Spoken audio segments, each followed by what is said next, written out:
Hello, folks. Welcome back to Learn Synthesis with Ableton Live. I'm your host, Dr. Lawrence W. Moore of the Wayfarer project. In this episode, we're going to be looking at the instrument called drift. It's a rather simple instrument, but pretty powerful. And we're going to look at all the parameters and settings and stuff so you can get crafting sound with drift. So without further ado, let's get to it.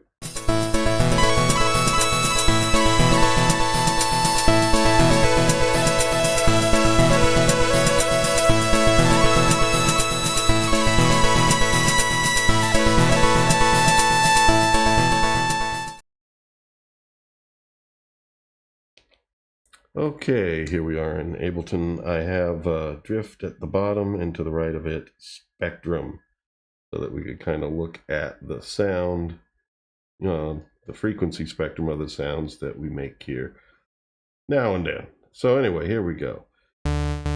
This is an initial instance of drift. It's all the values are reset, and it starts by default with a sawtooth wave on oscillator 1 and a sine wave on oscillator 2.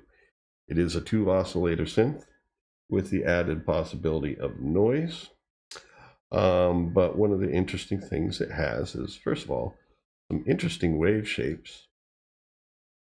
There's a sine, triangle, and then like a hybrid triangle sawtooth or inverse sawtooth, and then kind of like a siny triangle, and then a sawtooth wave that we have right now, and then two different pulse waves, one with a narrow crest and one with a narrow trough.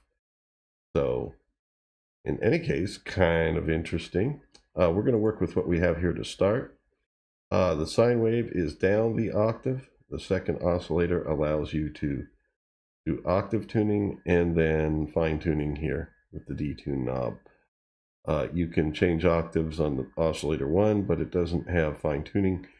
And usually, you would use a second oscillator in conjunction with the first oscillator to do any kind of chorusing or things like that. So you don't really need a detune up here on oscillator 1. But it does have a shape knob. So let's hear this for a moment, and you can watch the little view screen down here.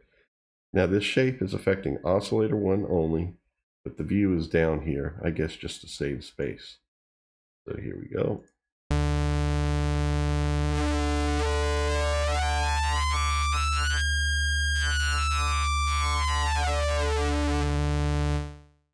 Now, depending on what wave shape you are altering, you may or may not hear it. Kind of like here, it pretty effectively almost, changes pitch. If it wasn't for the sine wave down here holding it steady, basically the fundamental disappears with this. But it depends on which wave shape you start with.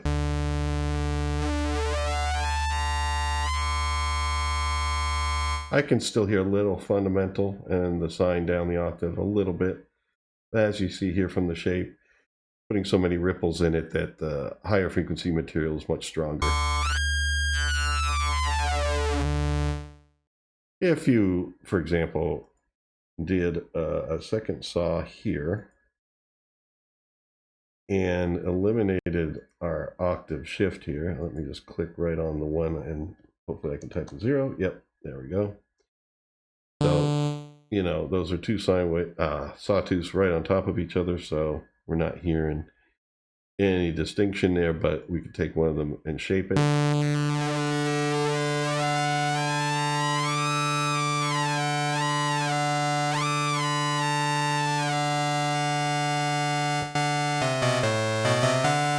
And leave the other one stable on the fundamental in the same octave, and that's how you can kind of work with that a little bit if you find whatever wave shape you're using kind of disturbs it. Let's try another shape.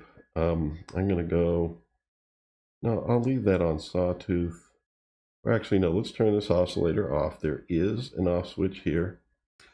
This next switch here is whether or not it goes through the filter section. If you turn this off, it'll keep going through. It'll just skip the filter section. whether it's oscillator 1, 2, or the noise. So anyway, back to this. I'm just turning this oscillator off for now, so we can hear our different shapes here on their own. Here's triangle. And now let's, yeah, there we go. That's more like a regular triangle. Kind of light on the overtones, and then we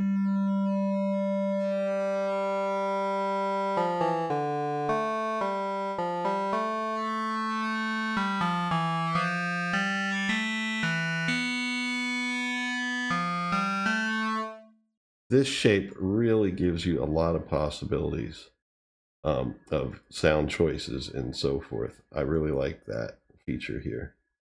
Let's see here. And now an altered triangle. You hear how it's kind of like low on overtones until it gets high enough that you hear the buzz. So that's where it's like a hybrid triangle sawtooth.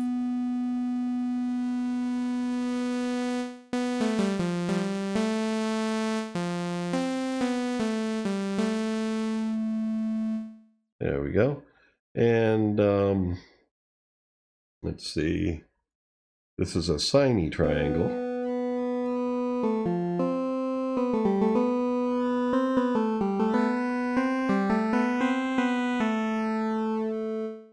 Pretty interesting.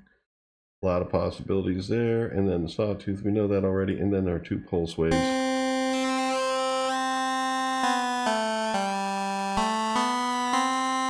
This is good for getting some formant-like regions of the sound here.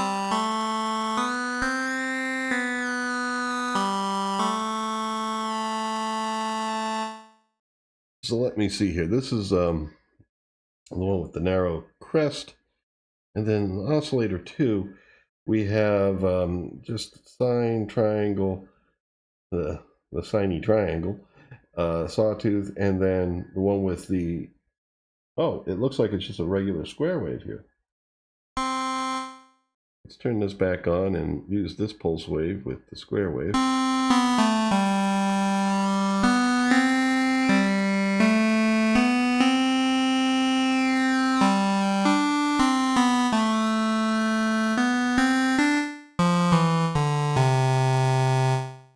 Okay, so I am going to take this one and put it down an octave. There we go.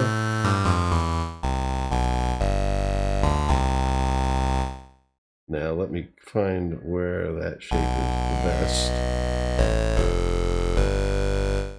Now over here, you could have the shape respond to a number of factors. Slide is there.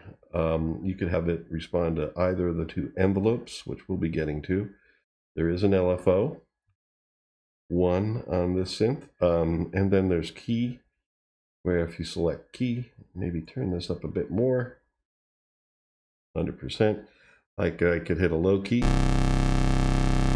and the shape would basically be, I believe, in the position I have it now, and then it would be increased when I play a high key. Or let's play something closer together.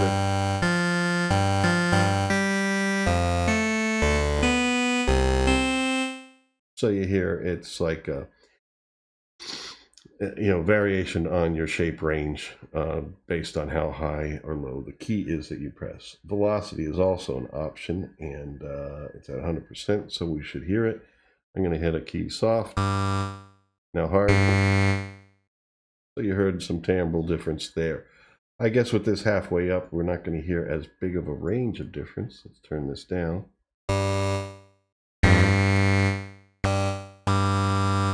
Yeah, I'm hearing a bigger difference now.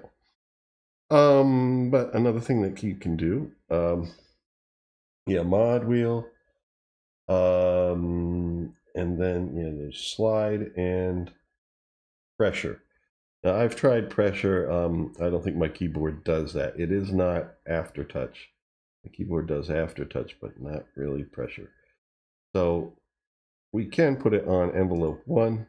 Envelope 1 is kind of locked in as your amplitude envelope, but that's okay. I mean, you could have this change with the amplitude of the sound. We have our fairly quick attack, and then decay time. Let's make it a little bit longer. after the attack, you hear that little of the sound.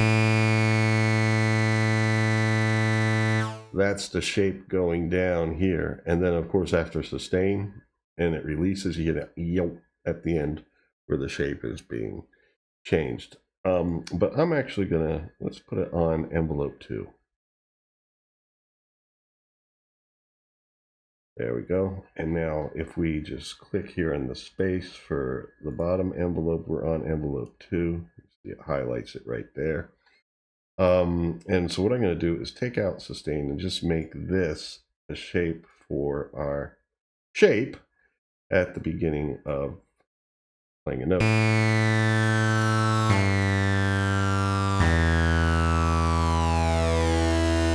Maybe make it a little quicker.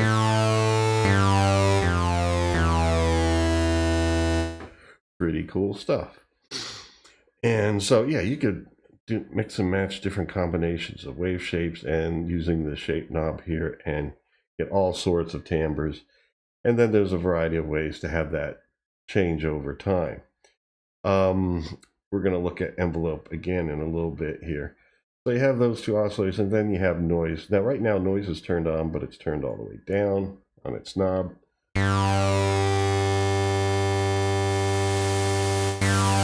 Now you can hear it, but there.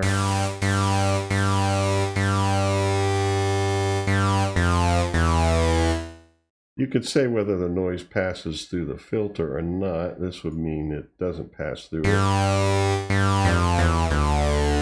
but it's still there. Unfortunately, I was looking for a way to try and send the noise to envelope 2 instead of envelope 1, so you could have like a noise at the attack and then have it cut out afterwards. And nope, haven't found a way to do that. So it looks like it's just going to go through the amplitude envelope, and you only have the option of passing it through the filter or not. So I'm going to leave a little light noise here. Helps it sound a little bit fuzzier. Okay, and then here we have our filter section. Now, it is a low-pass filter, but it has a high-pass possibility here. So you could do some band passing, basically. Its frequency is turned all the way up now. But if I click this area, we see we have our filter here. You can work with the knobs for the frequency and resonance, as well as the knob for high pass, or you could use these different locators right here. So here's our low pass coming down the frequency.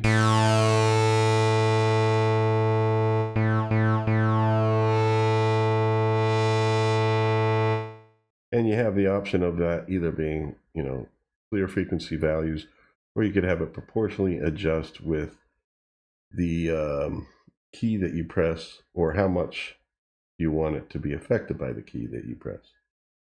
Let's put it up here to 1, just like 100%.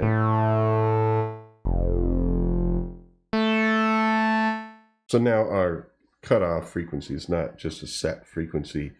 It's adjusting to the fundamental of the pitch that we play, and it basically, you don't see it, but it's really moving up and down with the range of the notes that we play. And resonance, basically, you can do by pulling it up.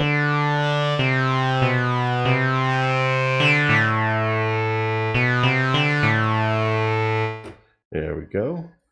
And then here's your high pass right down here. Basically.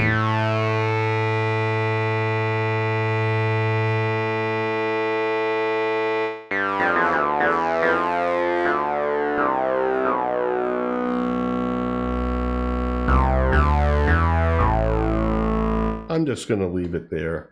And I did push it up, so I'm actually getting resonance on my high pass, which is actually no.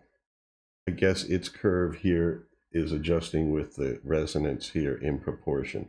I wasn't able to move it up or down, but I noticed a little bump here.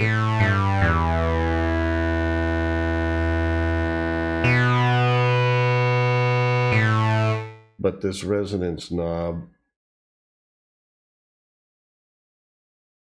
No, it affects the cutoff frequency of the low pass.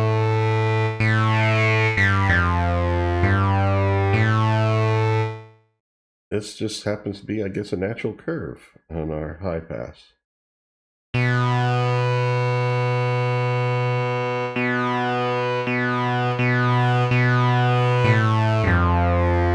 So here I'm using it as really kind of like a boost on the fundamental, or that octave below, it sounds like. Yeah.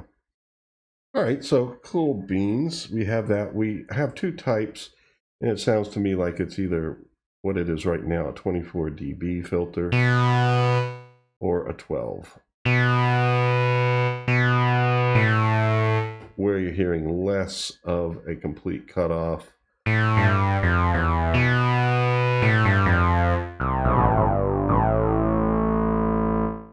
And so forth. Okay, so there are some options down here as far as how your cutoff frequency can be affected. Can be, once again, pressure and some other options, LFO1. You could have envelope 2 affected or envelope 1. Let's do envelope 2, which if I click this, you can see the shape of here.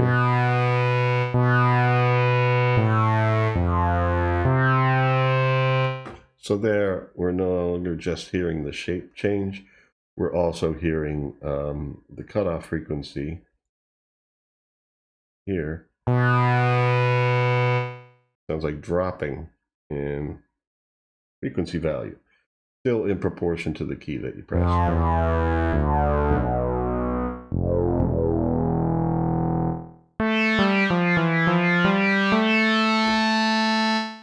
All right, and you can actually have two different factors affecting it. Here is a percent amount. It gives you negative values, so that would be kind of like a rising up. And I guess actually, yeah, that's what we have. We have a rising up over the attack. Or no, a rising up. Looking backwards here, because here we have this, just the attack and decay portions. So since it's in negative values, it's like a, yeah, opposite of this, where rise up quick and then a fall down over the decay time, which is longer, so we're hearing that more. Let's do the opposite. That's too much.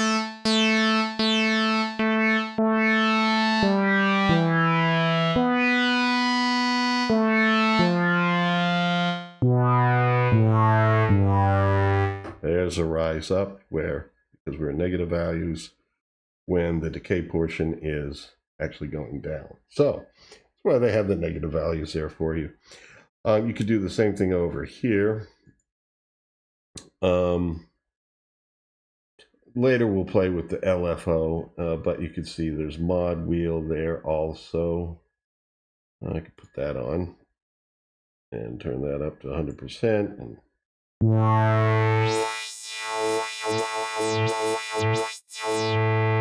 so I can affect frequency throughout. Now, truth be told, if you go over here to mod, you see that it already has the high pass filter frequency being affected 80% by the mod wheel. So always check the mod menu over here too, just to see what it's doing as assigned by this menu, which we have in addition to this. So you can either have mod tab selected or the LFO tab. That's kind of hidden, you know, and so I was hearing this to begin with, even though I turned everything off over here. And that's because this is here. This is already happening. And then here, you're actually making it affect the low pass filter. Since this has both, it's by automatic setting affecting our high pass frequency. So I can turn that off. And now it's just affecting the low pass because we set it up here. So I'll use the mod wheel again. So that's the cutoff frequency of our low pass filter. But over there, by default, you know, the initial settings is this high pass frequency was being affected by the mod wheel. Interesting, sneaky, but now you know. Alrighty, so let's go along here and see some more stuff. Oh, incidentally, with this, this is a cool feature of the second envelope here. You have a loop feature.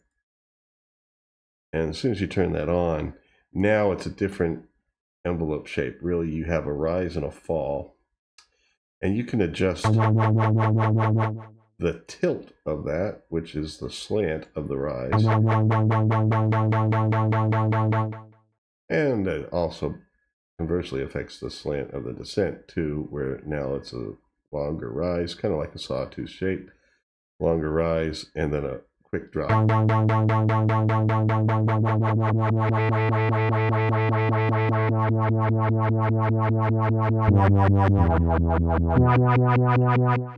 And there's a hold portion that you can extend out at the apex of the triangles.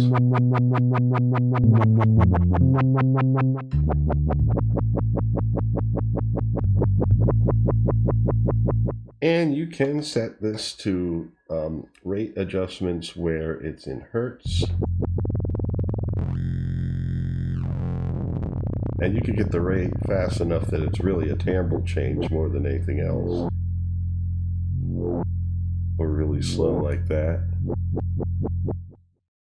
You can also do proportional things.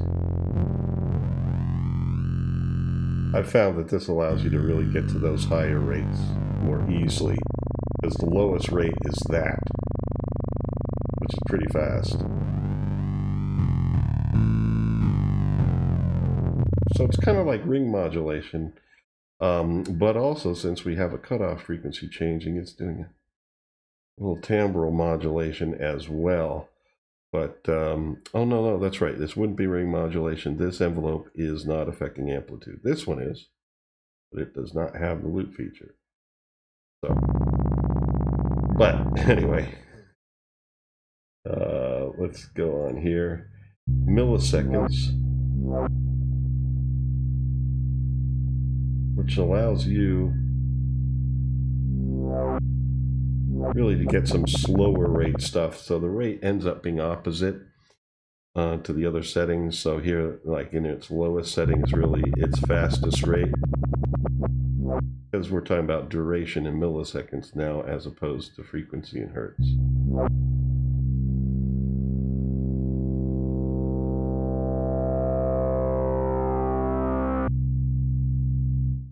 There we go. So, and of course we can also have it aligned to tempo, and then your rate becomes divisions of the beat. Right now, eighth note. We turn on our metronome. I'm going to hit the space bar to play.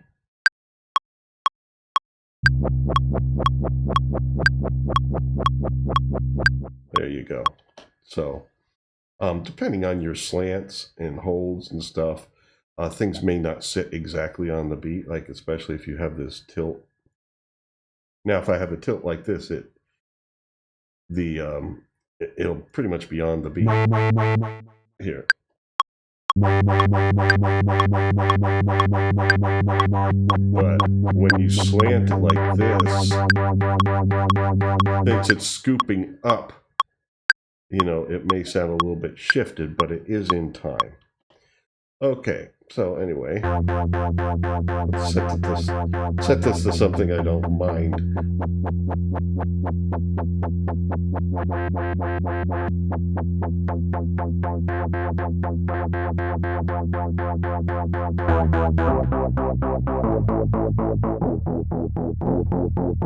Okay, we can live with that.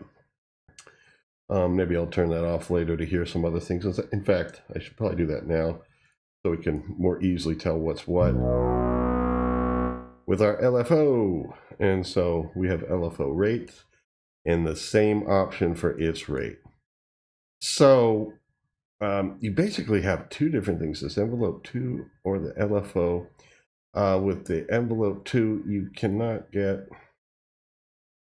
as you see, I mean, you can get an exponential curve up, but you can't get like a rounded shape to it, really.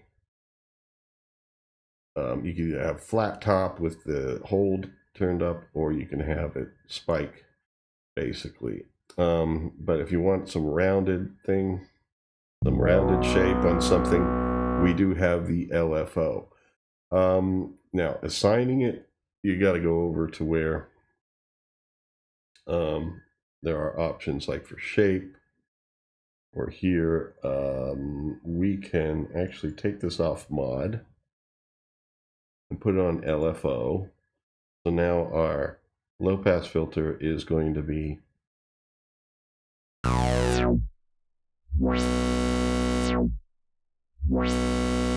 actually, I guess that's high pass filter. It's on LFO. Yeah, it is under high pass.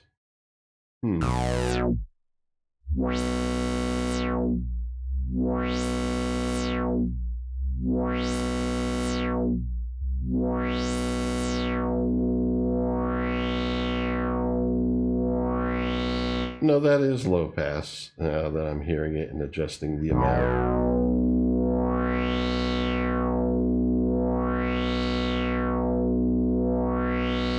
And we can have it set to a tempo over here.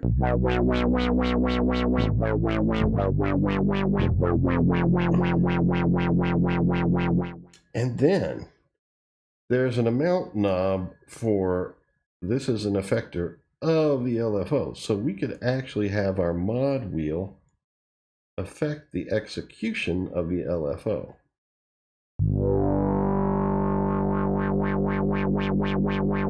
There's a percentage here and amount here.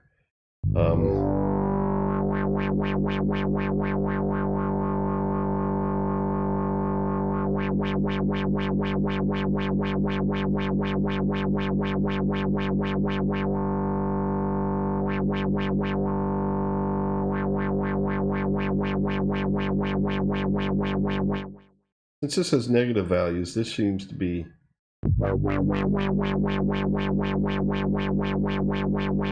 I turn the mod wheel down, and I'm still hearing it.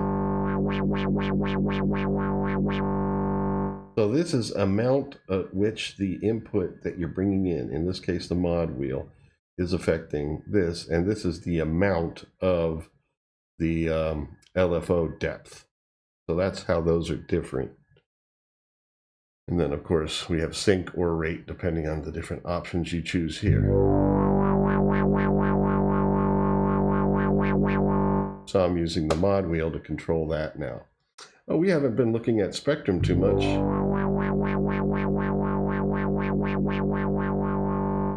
Yeah, a lot of times I guess I just hear it with my ears and don't really need to see it. But since I got it up, we can look at it now and then, especially the filtering department. You see how the spikes just kind of like go from low to high here as the envelope is allowing in the cutoff frequency to rise. Yeah, it looks kind of pretty doing that. All right, so now back here, this is oh, wait a minute, I skipped over something. Yeah, this is like a master section. Mode, we have actually 4 options here. Polyphonic, where right now, as you can tell,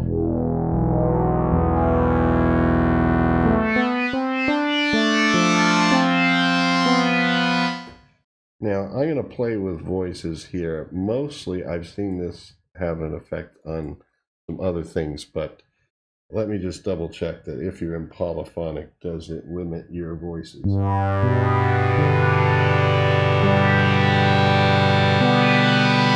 Yep.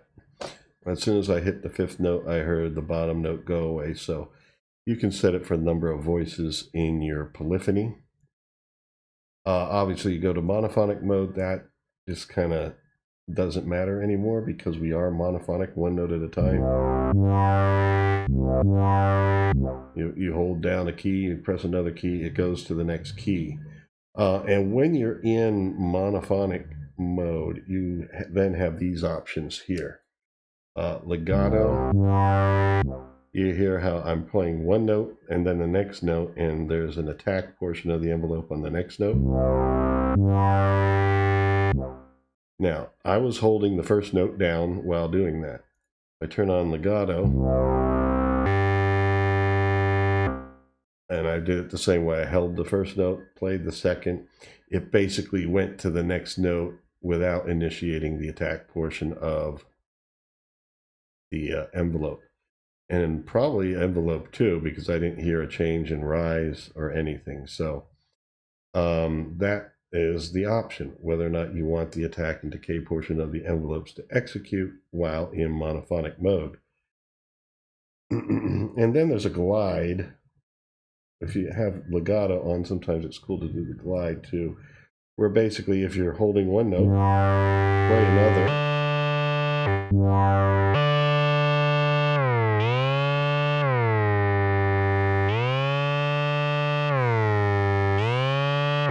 It glides from one to the other.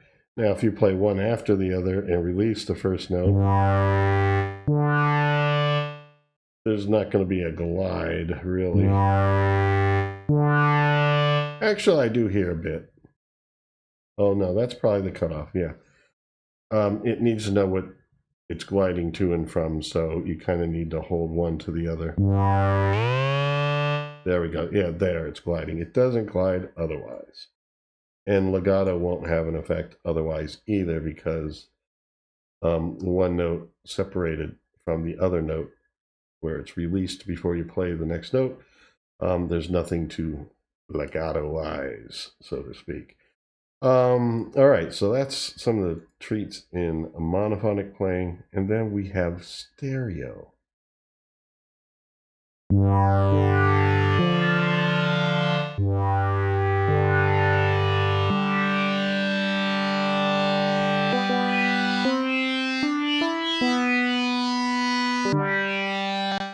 Now, what I'm hearing here, not only do we have a stereo expansion here, which we can control with this slider. Once again, if you're listening to headphones or spaced apart speakers, you can hear that. Otherwise, a lot of built-in speakers that are right next to one another, you're not going to hear the stereo perspective. But that is a wider spread now. And my voices are still set to 4. So hear this.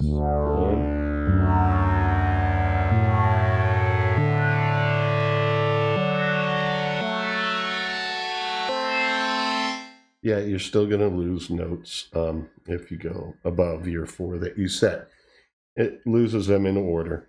When you get to the 5th note sustaining, it drops the first one. Alrighty, and then we have a bit of something called drift here.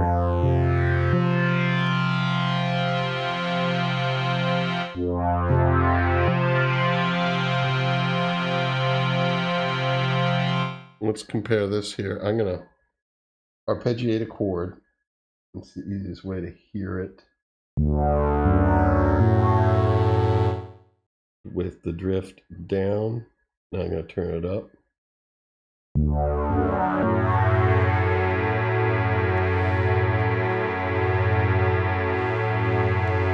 And as I sustain it, you can hear, it's pretty subtle, but it's basically, now that we have an expanded stereo perspective, you can hear a little bit movement within it, and that's what they call drift. And it's probably based on its own algorithm of some movement. So, get back to where I was. Sorry about that. All right. And then next we're going to go for unison. Unison is basically, well, it's not exactly that. It's chorusing.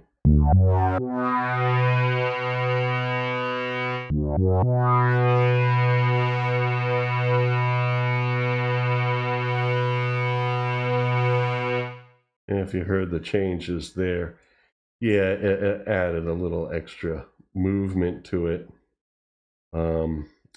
within the sound. Now, let's actually change our voices here to 32. Now our voices are also affecting the amount of voices in this unison choir.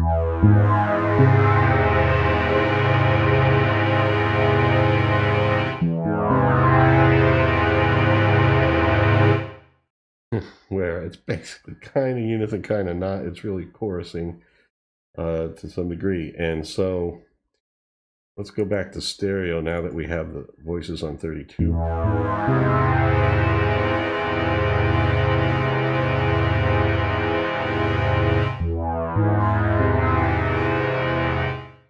And go back to 4. You hear there is a little difference. There's more dissonance in the 32 because it is thickening it. So, you know, that thickening of voices works for everything except for mono and probably regular poly. It's for these special ones, the unison and stereo, where basically now it's more than just the number of voices that you're allowed to play. It's also these voices that are adding to this chorusing effect. Yeah.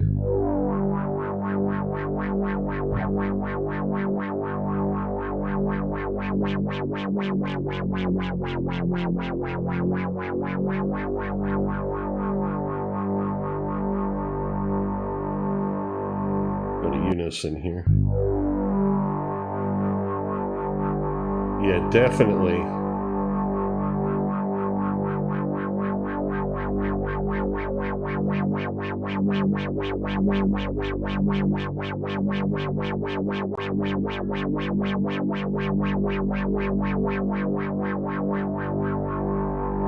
I dig that. I dig that a lot.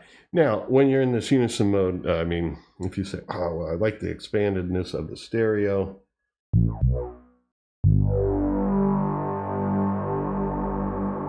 You can also kind of expand your range here.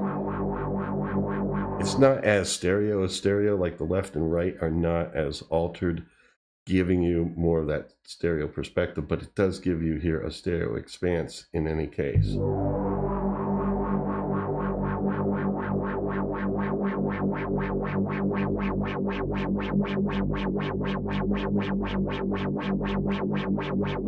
And I'm hearing little things happening there that are pretty cool.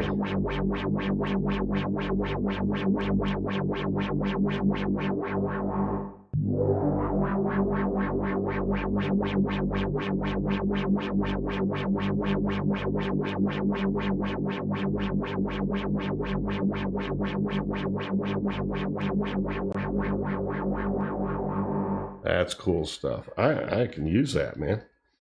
All right, let me see if I can get a snapshot here with things actually being active.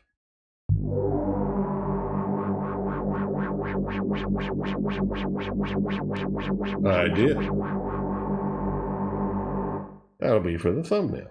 Well, we've gone through basically every setting and parameter in the instrument.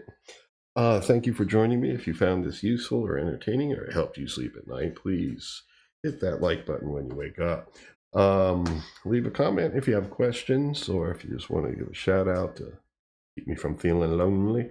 That would be welcome indeed. But until next time, take care and stay free.